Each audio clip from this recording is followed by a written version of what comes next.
Bismillahirrahmanirrahim. Dear brothers and respected dignitaries participating in this function, from morning we are in the international seminar on Northeast Indian Muslim Anthropology. Now we are going to the second session, the advent of Sufi mystics on Northeast India and its impacts. In this session, we have three important papers to be presented here.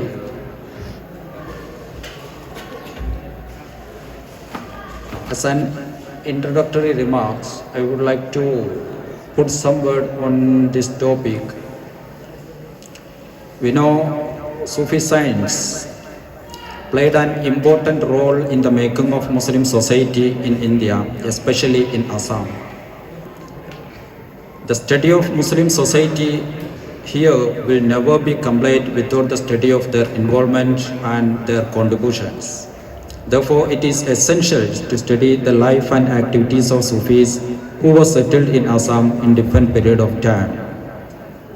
In this session, we want to highlight the history of Sufis in Assam, their influence of their activities on its Muslim socio-religious condition, and to explore how they use local vernaculars to propagate their Sufistic ideas here. Beyond Assam, how this trend was available in different parts of India, also to be explored in this session.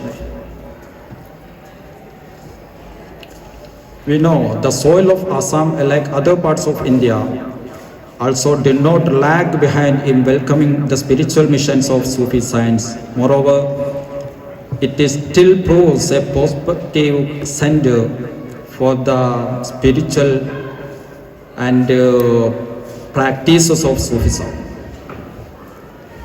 Indian Sufism has received much attention among the intellectuals, writers, historians, and voluminous works on Indian Sufis and their activities have already been published.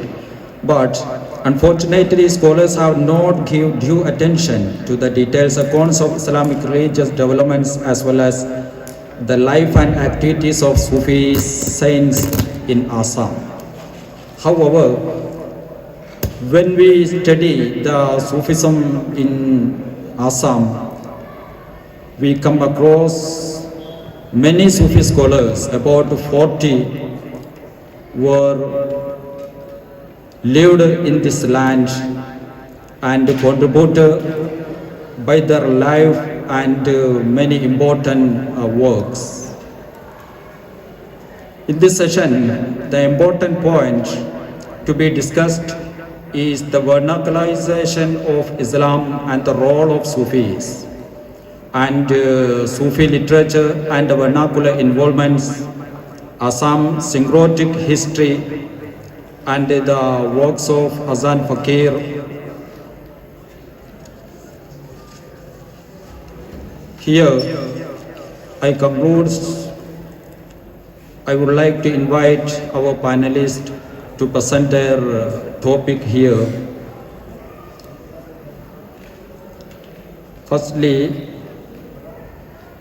Sohel Mondel, he will present here on composite outcome of spirituality and Sufism in Assam.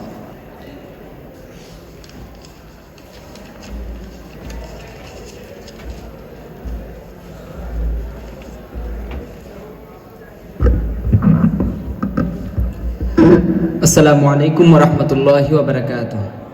Bismillah, alhamdulillah, salatu wassalamu ala ashrafil mursalin wa ala alihi wa sahbihi ajma'in, amma ba'd.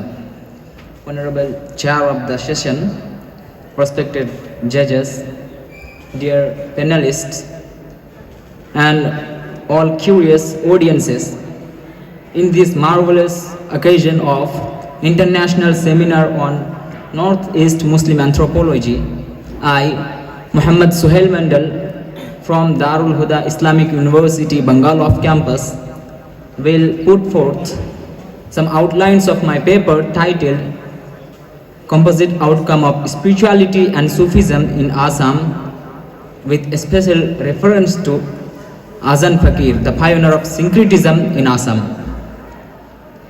So to introduce, multicultural waves and different traditions make India an ocean of unified diversity and peaceful coexistence. The Islamic fabric of Sufism, mixing with contemporary customs, has contributed to build a stronger cohesion of social existence.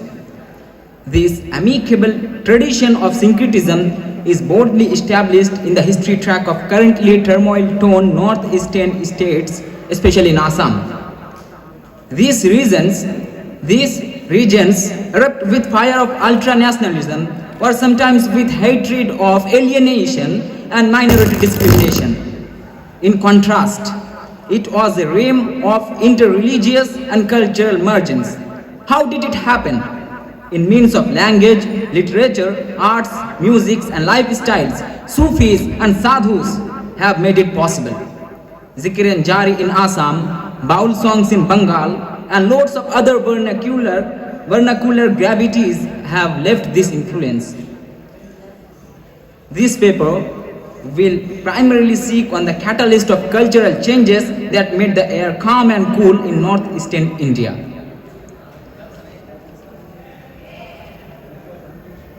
So, to go in detail, it is to be preceded that mystical soft power of Sufism is depthly defined. Sufism emerged with the advent of Islam as a resisting force against worldliness and materialism, seeking union with the Almighty God.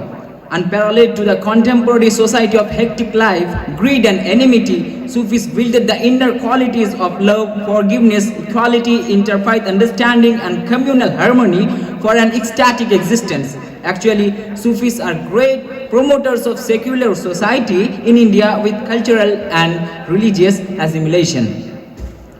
During the time of 16th and 17th century, the beauty of Indian tradition was at stake under the shackles of communal hatred, social cacophony, bond of ignorance, clash of powers. Hazrat Shah Miran, popularly known as Azan Fakir or Azan Pir, the stirring face of northeastern Indian Muslims and pioneer of religious syncretism, hailed as a Renaissance man and effectively uniting factor between all them. So, composite outcome of Sufis was possible as it played the role of cross-cultural bridge. Sufism deeply assimilated the Islamic tenets with different vernacular traditions and culture. This helped local people to know Islam and accept it. Thus, the religion influenced Bhakti movement in Indian subcontinent and made a rampant reach to all sorts of people from all social stratas, especially the denied and enslaved one. For instance, as Karthik and Burman in their research paper states that Bulle Shah, Nizamuddin Auliya and Amir Khusru are some of many specimens from Sufism. Their impacts in cultural syncretism stand as a connecting bridge and prime catalyst. In reference to Assam, as a dervish in early 17th century, Shah Miran traveled from Baghdad and settled in the valley of Brahmaputra, Assam. The region was independently ruled by Ahom kings. Mughals had unsuccessfully led several expeditions to gain control over the kingdom. However, apparently the bilateral diplomacy with this area of Sivsagar was not smooth level. Azan Fakir softly influenced local inhabitants and unified them under one umbrella of humanity, practicing their own rituals. He was a Persian-born Muslim Sufi settled in Assam, traveler, singer, poet, social reformer, and performer of Azan, the call for prayer. He stayed in Assam and made it his homeland, didn't return to his birthplace or anywhere else. Neighboring people, whether of Hindu or Muslim or any other caste or ethnicity, he embraced them all at first and convinced them as his own kith and kin. Getting off his own Persian, he spoke their language, ate their foods, sang their songs and music, and taught them the ethos of mingling and multiculturalism, not in theoretical terminology only, but in pragmatic essence also. That is what we can see these kinds of effects in the regions of Sivsagar nowadays. And Sufism become successful in this field because Sufism led a movement of literature and culture. Sufism led a movement of literature and culture, and that is based on integration and syncretism. Commonly, Sufis tend against the rampant conventional practices of orthodoxy even in religion and culture, not to mention that they exercise the real essence of truth indeed. Just like a society, Sufisms transferred the true sense of Islam to the local people. They yielded to locally acquainted instruments to keep sincerity and purity of faith. And the medieval Assam witnessed both forms of syncretism, as Tania Begum in her paper Vernacularization of Islam and Sufism in Medieval Assam, a study of the production of Sufi literature in local languages, states that the medieval Assam witnessed both forms of syncretism, the Islamic Sufism and Bhakti movement of Hinduism. Their gravity made an effective appeal among the masses. Multiculturalism was a great product of their endeavors, which put off several atrocities from the regions. Azan Fakir's contribution in this arena of pluralism inevitably bears a groundbreaking influence. The great ideal of Bhakti movement, Srimanta Shankaradeva, who came 200 years before Azan Fakir, was an influential Vaishnava saint. Devotional song Borgit of Vaishnava was widely popular among public and earned multiple disciples. Azan Fakir precisely related his teachings and songs. Similarly, he composed Islamic devotional song Zikr and Jari in his vernacular instead of the conventional Arabic or Persian. Researchers suggest that his devotional songs Zikr and Jari are an indispensable element of Assamese vernacular culture and literature. These attracted a mass attention and remained undaunted till the day, playing a pivotal role in social bonding. And as the lines of Kabi Nazrul Islam, the poet and writer of Bangla language, are still symbolized Mora ek printe duiti kusum Hindu Musulman. But the currently situations of northeastern states, especially Assam, is in a turmoil situation, and this is because the lack of essence of following their teachings, the legacy of Azan Fakir and saints or Sufis like them. So to get back the society to the track that they had left behind, we the society need again to follow their legacy and bring it practically in our modern society. And still the question remains unanswered, that how much people of today's society follow their legacy and teachings. And with this I conclude my presentation. Thank you all organization, or thank you all DH family, panelists, organizers and other audiences. Thank you all. Assalamu alaikum wa rahmatullah.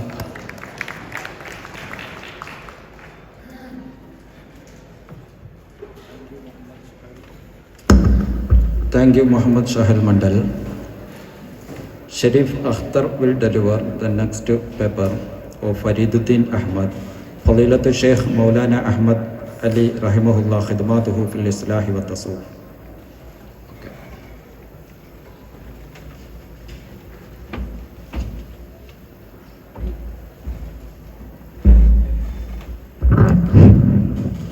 السلام عليكم ورحمة الله وبركاته. بسم الله الحمد لله. أصحاب السعادة والفخامة والحضور الكرام والحكام العدول، أساتذة وطلبة، في هذه الآونة السعيدة قمت أمامكم لكي يلقي بعض الكلمات عن فضيلة الشيخ مولانا أحمد علي رحمه الله وخدماته في الإصلاح والتصوف. أحبة الأفاضل، تنتمي أسرته إلى أسرة مثقفة متدينة إسلامية، واشتهرت هذه الأسرة بالزهد والتقوى والأعمال الصالحة منذ قديم الزمن، وينتهي نسبه إلى جده الأعلى شاه سكندر رحمه الله، أحد رفقاء وخدام شاه جلال مجرد المدني رحمه الله سبحانه وتعالى، الذي جاء إلى سلهت بغزاة وهارب ضد ملك غورغوفند ونشر الإسلام في المناطق الشمالية الشرقية للهند، خاصة في كتشار. وكان والده المرحوم محمد نصير علي رجلا متقيا ورعا، زاهدا في الدنيا وراغبا في الآخرة، متخشعا في اللبس والطعام ومجتهدا في عبادة الله تعالى. وكذلك كانت أمه بيبي فريدة امرأة صالحة، ولدت بنتا فتمنت لو ولدت ذكرا نفع الله به الأمة الإسلامية جميعا، فأخذت تتضرع إلى الله سبحانه وتعالى وتبكي حتى تفيض عيناها بالدموع وتنادي ربها: ربي هب لي من لدنك ولدا صالحا، ربي هب لي من لدنك ولدا صالحا. فاستجاب ربها ورزقت ولدا صالحا سمته أحمد علي رحمة الله عليه. أحمد علي رحمة الله عليه نشأ وترعرع في جو علمي، وتلقى مبادئ القراءة والكتابة في كتاب القرية، حيث قرأ جزءا من القرآن الكريم وحفظ كثيرة من الأدعية المأثورة من أستاذه العزيز المبجل الإمام مزمل علي رحمة الله عليه، وتتلمذ على يد أساتذة كبار كأمثال الشيخ شير زمان بشاوري والشيخ عبد العزيز هزاوري رحمهم الله تعالى.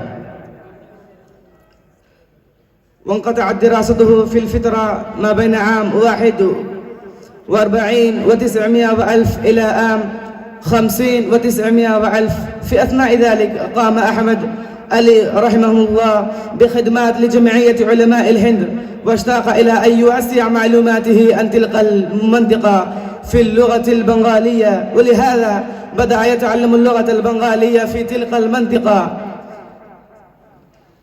اللغة السائدة في تلك المنطقة هي لغة البنغالية، وذهب إلى ولاية البنغال الغربي وعمل كمؤلف فيها، وتعلم اللغة البنغالية في سنة، وعاد إلى بيته وترجم للسيد محمد مياه كتابا عنوانه جمعية علماء كياهي، أي ما هي جمعية العلماء. وقام أيضا بخدمات لمصالح المجتمع العسامي من ناحية الاجتماعية والسياسية والدينية، إلى أن جاءه أجل مسمى وانتقل إلى رحمة الله سبحانه وتعالى سنة 2000 ميلادية، فإنا لله وإنا إليه راجعون. على الرغم من اشتغاله بالتدريس والإصلاح الاجتماعي، أنه كتب بعض أهم الكتب في الشرعية الإسلامية والمعرفة والإصلاح الاجتماعي في اللغة البنغالية والأردية والعسامية نهو، ومن أهمها فول مدني باللغة الأردية، عالم برزخ في اللغة العسامية، جمعية کی بنیادی باتیں أي الكلمات الأساسية لمنظمة جمعية علماء الهند في اللغة الأردية، الوسائل الثلاثة لعلم المعرفة في اللغة البنغالية، وسير المشايخ كذا في اللغة البنغالية. خدماته الدينية الإسلامية والإصلاحية. من خدماته الهامة التي قام بها الشيخ أحمد علي رحمة الله عليه في حياته الكريمة نشر علم الحديث الشريف في دار العلوم باشكندي بالتدريس، التي أصبحت بعد ذلك مركزا كبيرا وذا أصيتها في كل مكان في ولاية أسام، وازداد عدد الطلبة فيها يوما فيوما، وتخرج منها كثير من الطلبة بالشهادة في علوم الحديث والتفسير، وانتشروا في مختلف أنحاء الهند، وقدموا الخدمات العظيمة في مجال الحديث الشريف في مختلف المدارس الإسلامية لولاية آسام. وقد كان يدرس أستاذه العزيز حسين أحمد المدني رحمه الله، وحينما تخلى عن منصب شيخ الحديث تولاه أحمد علي رحمة الله عليه، وقد قال له: يا أحمد علي، ستكون خليفتي على هذا المنصب لأني واثق من كفاءتك. سبحان الله. خدماته الروحية الصوفية. ومن خدماته الروحية التربية التي قام بها أحمد علي رحمة الله عليه في مجال السلوك في حياته الكريمة هي اعتكافه بباشكاندي في شهر رمضان المبارك، وكذلك في مناطق أخرى. والمعلوم أن الشيخ رحمه الله كان يحاول محاولة جادة للدعوة والإصلاح الاجتماعي وتزكية النفوس وتطهير القلوب من الأخلاق السيئة، لأن الناس حينما يرتكب الذنوب والمعاصي والفواحش تفسد بها القلوب، كما قال النبي صلى الله عليه وسلم: ألا وإن في الجسد مضغة إذا صلحت صلح الجسد كله وإذا فسدت فسد الجسد كله، ألا وهي القلب. وفي نهاية المطاف يمكن لنا أن نقول أن الشيخ أحمد علي رحمة الله عليه كان شخصا عملاقا ذا موهبة، ساهم مساهمة جبارة، مساهمة فعالة في خدمة الدين وصالح المجتمع الآسامي على حسب قدرته، وخلف أجيالا على دين وتربية إسلامية، وترك مآثر جليلة ومدارس وكتاتيب ليتعلم أولاد المسلمين ومؤلفات وكتبا دينية، وله في مختلف الميادين أعمال لا يؤفيها إلا قليل من الأكاديمية. جزاه الله عنا وعن جميع المسلمين خير الجزاء وأسكنه في فسيح جنانه، آمين. وآخر دعوانا أن الحمد لله رب العالمين. السلام عليكم ورحمة الله وبركاته.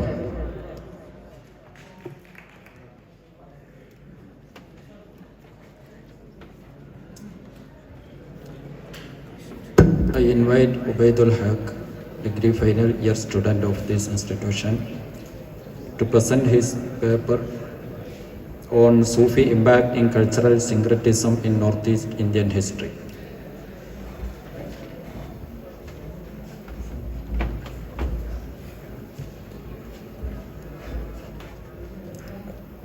Assalamu alaikum wa rahmatullahi ta'ala wa barakatuh. Bismillah, alhamdulillah, wa salatu wa salamu ala sayyidil mursaleen wa ala alihi wa sahbihi ajma'in, amma ba'd. Honorable and esteemed chair of this dais,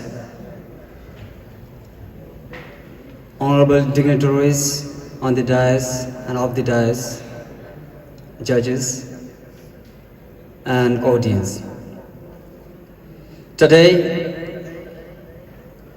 the seminar title, Muslim Anthropology in Northeast India. My topics hovers over on Sufi's impact in cultural syncretism in Northeast Indian history. First of all, I, Obaidul, hailing from Murshidabad district, degree final year student of Darul Huda Islamic University, Bengal off campus. So I mentioned this for a reason that this culture, I mean Assamese culture and Bengali culture, is a little bit similar. On the perspective of advent of Islam in the northeast region of India, especially in Bengal and then in Assam. Muhammad Bakhtiyar firstly invaded in 1204 in Bengal. Lucknowti was the capital at the time.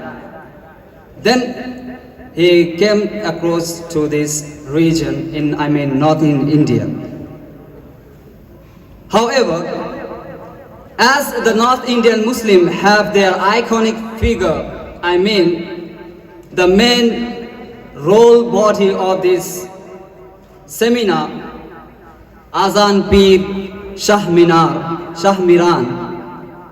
So likewise, we, the Bengali Muslims, have the similar iconic figure, Lalan Fakir.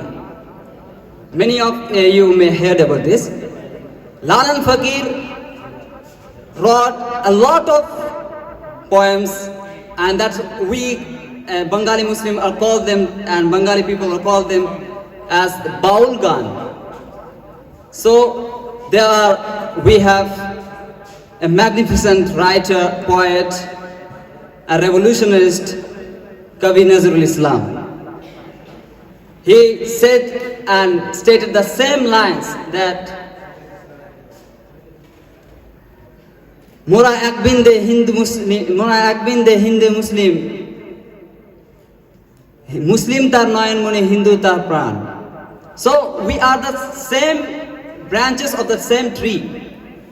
One side is for Hindu and one side for the Muslim. So however, this all thoughts and all perception came under the Vaishnavite Bhakti movement, which was prevailing on the medieval age. And the Shahmiran, Azan Pir, have been spiritually influenced by his iconic figure, Sri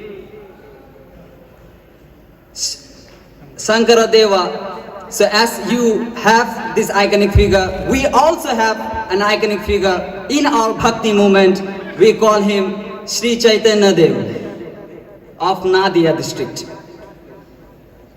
So North Indian Muslim history encompassed with the rich cultural syncretism among the different communities.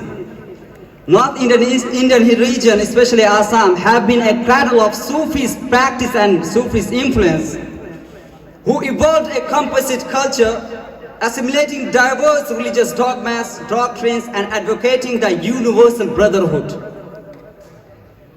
and the spirit of humanity. According to a historian, K.A. Nizami, Sufi science of the region adopted the local customs, Assamese traditions, and they have conversed the message of social equality, solemnly defined the caste system and the authoritarianism of upper class like Ahams, Katiyas, and Brahmins. And many Sufis like Sufi Chandasi, Satya Pir, Pancha Pir, Bandar Pir, and mostly beloved Azan Fakir, Azan Pir, were highly influenced by the principle and dogmas of great reformer Sri Shankaradeva. The history of Northeast India is an exemplary of cultural abundance and religious synthesis. The aesthetic beauty of religious and spiritual cohesive lifestyle is been found in hilly region of India on the banks of Brahmaputra river.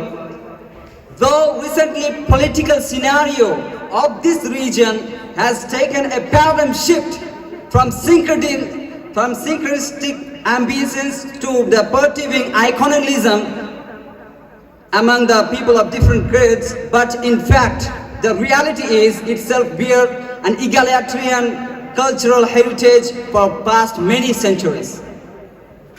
Both Hindus and Muslims community merely share the heritage, culture, tradition, and legacies, and legendary sagas for the course of time.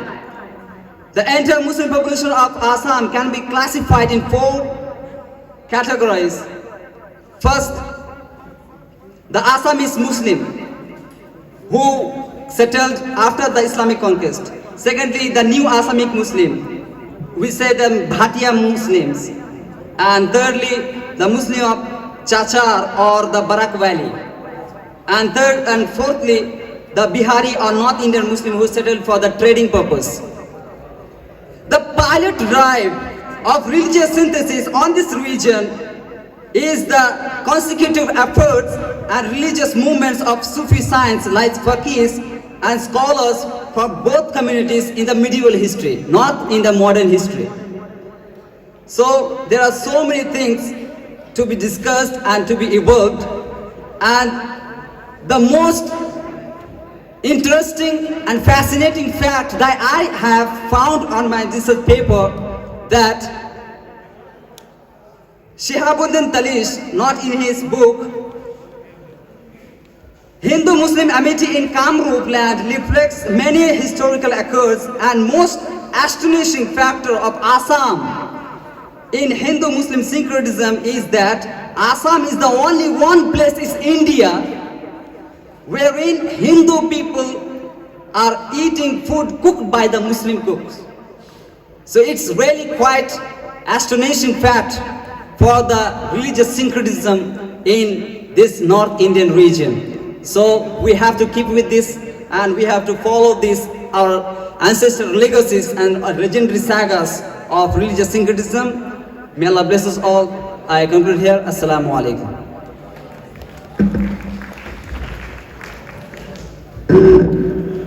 Here ends this session. As concluded remarks, I would like to invite the students and academicians and other audience who are interested in this topic to come forward and study and find out the new academic works came in this area. Especially, there have come so many new studies related with this topic. We know it is notable that the study of devotional literature in Muslim studies has become a trend in academics in last few decades. Many works have delineated the different aspects of devotional works in Arabic and vernaculars in various parts of the world. Especially the notable work by A.G. Ellis, Guide to Happiness, a manual of prayer manual, and one of the notable work of Constance E. Padwick, Muslim Devotion, a study of prayer manuals in common use, are some of the pioneer works of this kind. The foremost is the translation and study of Dalail al-Khairat, the world-famous prayer manual of Al-Jazuli, and the later is the detailed study of different prayer manuals in common use of worldwide Muslims. Both focus on how they are preserved and practiced among Muslims and what is its role in their day-to-day life. Besides these early works, a plethora of studies have come in different periods in the same field. Most of them were focused on the devotional literature of South Asia. The works by scholars like Anne-Marie Schimmel and Usha Saniel, Barbara Metcalf gave rich knowledge on the origin and development of devotional literatures from different areas. The studies of Ali Asani on Sindhi, Urdu and Hoque vernaculars on Gujarat is very important one in this topic. In his work, Ecstasy and Enlightenment, the Ismaili devotional literature of South Asia, especially on the devotional works, came from Bohra Muslims. Asani tries to trace the history and impacts of Hoque language, which was written in Arabic script and the popular poetic genre Jinan. The studies of Farina Mir, she works on Punjabi vernaculars. One of her famous book, The Social Spaces of Language, tries to discuss the vernacular and the impact of Sufism, taking the Qissa genre from Punjab. The studies of Eaton from Deccan vernacular, his notable work Sufis of Bijapur. The studies of Ricky Ronit on Tamil and Malay vernaculars, one of her notable works, Islam Translator, and Taika Alim Shoaib on his work on Arvi Muslims and Arvi vernacular. So we can see there have come so many notable works, especially on vernacular.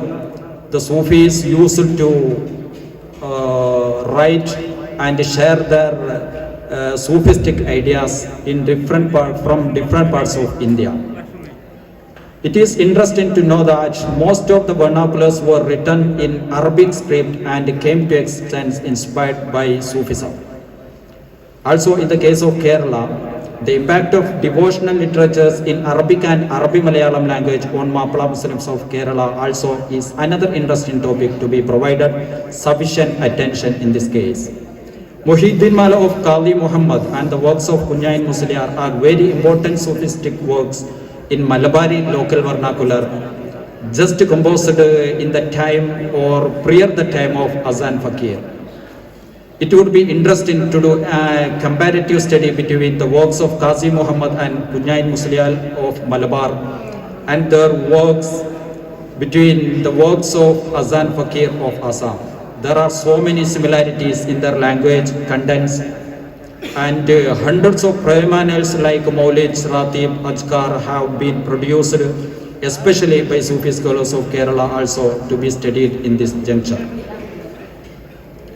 Here I conclude. I thank all the panelists and the audience who participated in this session. Thanks. Assalamu alaikum wa rahmatullahi wa barakatuh.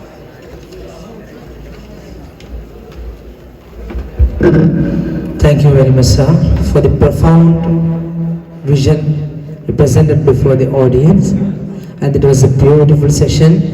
The presenters did their very best in the informations they brought up with, and mashallah, we are really content about the contents they provided us. And it's time to present them the certificates, and the chair, Dr. Moyin Hudawi Malayamma, will present the certificates for the presentators, inshallah.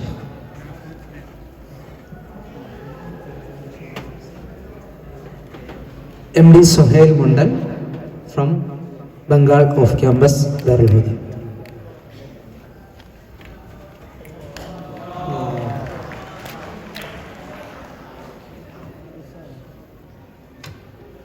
Sarif Aktar, DHAC, Assam of campus.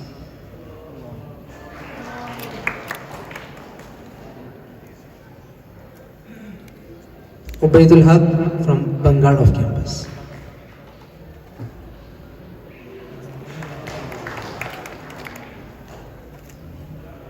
And it's my volition to present the certificate of appreciation for the chair.